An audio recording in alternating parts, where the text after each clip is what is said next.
سلام به همگی. از ماشین‌های لوکس و آنچنانی گرفته تا ماشین‌های خانوادگی و دمدستی، شرکت‌های بزرگ خودروسازی دنیا روی رفت و آمد روزانه ما خیلی تاثیر دارند. این غول‌های صنعتی با تولید کلی ماشین، فناوری‌های جدید و رقابت سفت و سخت دنیای ماشین‌ها رو می‌چرخونند. امروز می‌خوایم 10 تا از برترین شرکت‌های خودروسازی دنیا رو بر اساس فروش، تولید و محبوبیت جهانی بهتون معرفی کنیم. آماده اید؟ کمربندهاتون رو ببندید. و توی جایگاه اول تویوتا موتور کورپوریشن. با فروش بیشتر از 10 میلیون ماشین تو سال 2023 تویوتا به عنوان رهبر جهانی شناخته میشه. فکر کنم حتی توی قطب شمال هم تویوتا پیدا میشه. مدل‌های معروفش مثل کورولا و راوی 4 این شرکت رو به یه نماد مطمئن و کارآمد تبدیل کردن. البته نباید یادمون بره که تویوتا با مدل‌هایی مثل پریوس و میرای پیشرو ماشین‌های هیبریدی و هیدروژنی هم هست.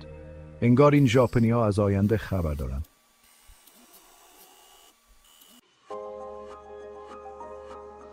در جایگاه دوم گروه فولکس واگن با فروش 9 میلیون ماشین توی سال 2023 قرار داره. این گروه شامل برندهای لوکس و خفنی مثل آیودی، پورشه و لامبورگینی هم میشه. لامبورگینی همین یک کلمه کافیه که بفهمیم با چه غول بیشاخ و دمی طرفیم. سری ماشین‌های برقی آیدی نشون میده که فولکس واگن روی آینده بدون آلودگی تمرکز داره. البته امیدوارم یادشون که ماشین‌های برقی هم باید باحال و جذاب باشن.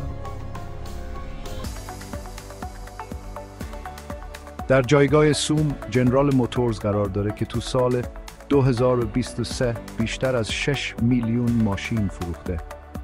جنرال موتورز صاحب برندهایی مثل شورولت، GMC و کادیلاک هست و کلی ماشین مختلف برای سلیقه‌های مختلف تولید میکنه. از وانت‌های گنده گرفته تا ماشین‌های لاکچری جنرال موتورز از همه چی داره. این شرکت برنامه‌های بزرگی برای تولید ماشین‌های کاملاً برقی تا سال 2035 داره. بخش چهارم فورد، اسب وحشی آمریکا، دنبال برق. فورد با فروش 4,900,000 ماشین تو سال 2023 توی جایگاه چهارم قرار داره. مدل‌های معروف و به یاد موندنی مثل موستانگ و کامیون‌های سری F-150 فورد رو تو بخش ماشین‌های کاربردی و پرقدرت معروف کردن. موستانگ فقط کافی صدای موتورش رو بشنوید تا عاشقش بشید. فورد هم داره توی زمینه ماشین‌های برقی با مدل‌هایی مثل موستانگ ماک ای پیشرفت میکنه.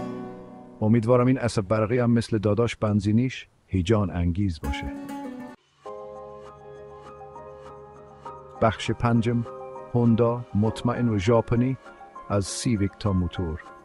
جایگاه پنجم مال هونداست که تو سال 2023 حدود 4,600,000 ماشین فروخته.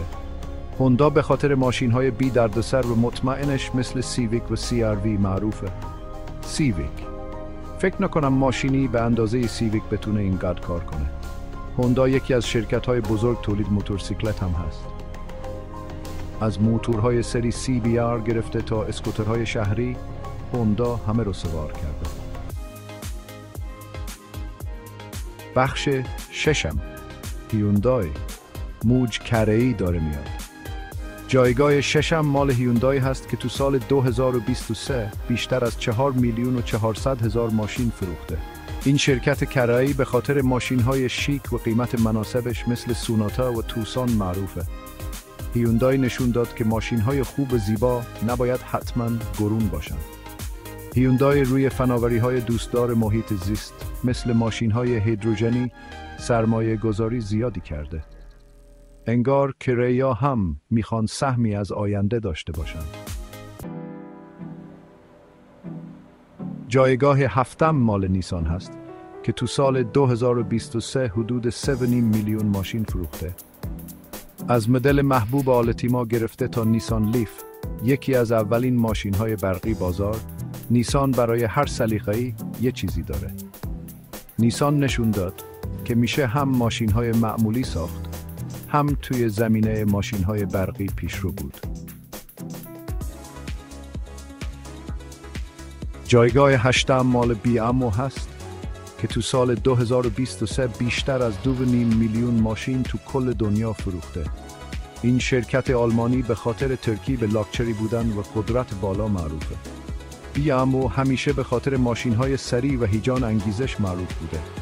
مدل‌های برقی iX و i4 بیامو نشون دهنده پیشرفت بیامو توی نوآوری هستند. امیدوارم بیامو یادش نره که ماشین‌های برقی هم باید بتونن لبخند رو بیارن روی لب راننده ها. جایگاه نهم مال مرسدس بنز هست که تو سال 2023 حدود 2,400,000 ماشین فروخته. این شرکت آلمانی نماد لاکچری بودن و فناوری جدیده. مرسدس بنز همیشه نشون داده که میشه ماشین‌هایی ساخت که هم زیبا باشن، هم از نظر فنی بی‌نقص.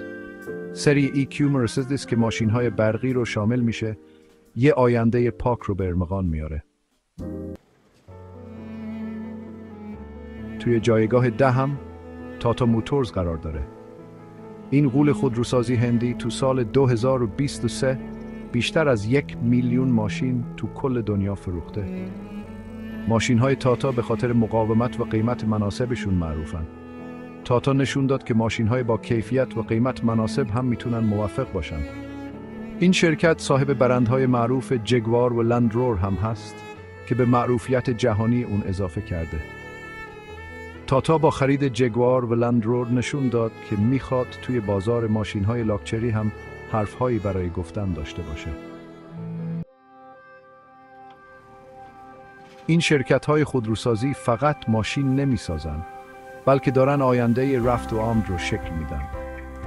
از موتورهای بنزینی پرقدرت گرفته تا موتورهای برقی بی صدا، این شرکت‌ها دارن نحوه حرکت ما رو عوض میکنن. برند مورد علاقه شما کدومه؟